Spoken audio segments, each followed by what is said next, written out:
most important thing is we never sacrifice family on the altar of ministry. Okay, so family always comes first. All right, why is that so? Why do we never sacrifice family? Because it's a thing that's dearest to God's heart. You see, family wasn't man's idea, it's God's idea. It's His plan, His purpose. All right?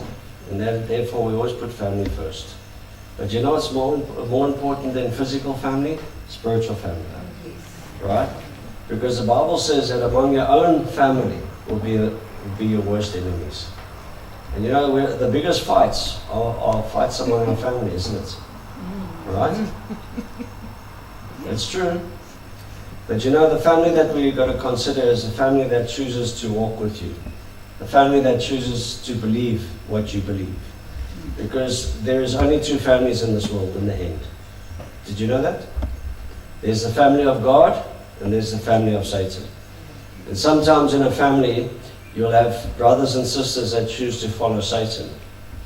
And the Bible says that when you recognize that, you should stay far away from them.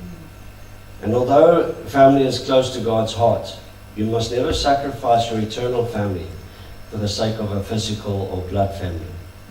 Are you hearing what I'm saying? Okay? And it's difficult. Why? Because they're family. You care about them. You love them. Right?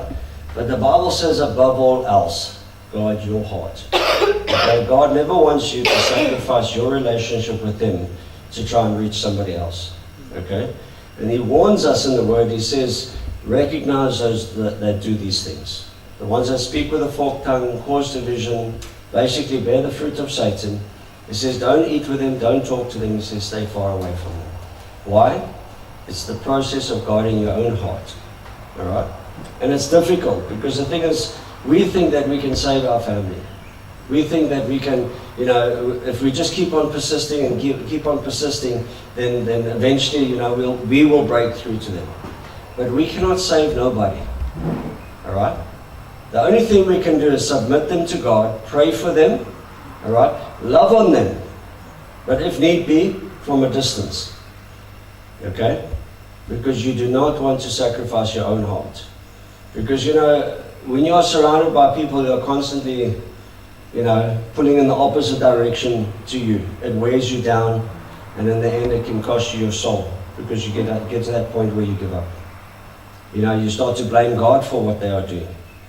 And the thing is, we must realize is that God has given us choice. We all have choice. All right? And by the choices that we make, that determines our family. Are you hearing what I'm saying today?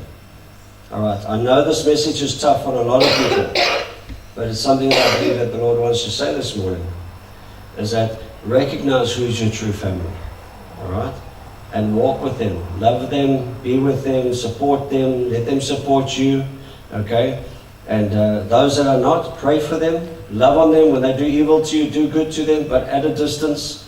Okay, when you get to that point where you realize that they're starting to wear you down, then abstain. All right? Separate yourself from them. Because even the command that God says, where He says, love your neighbor as you love yourself.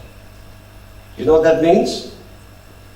It means love somebody the way you would want them to love you.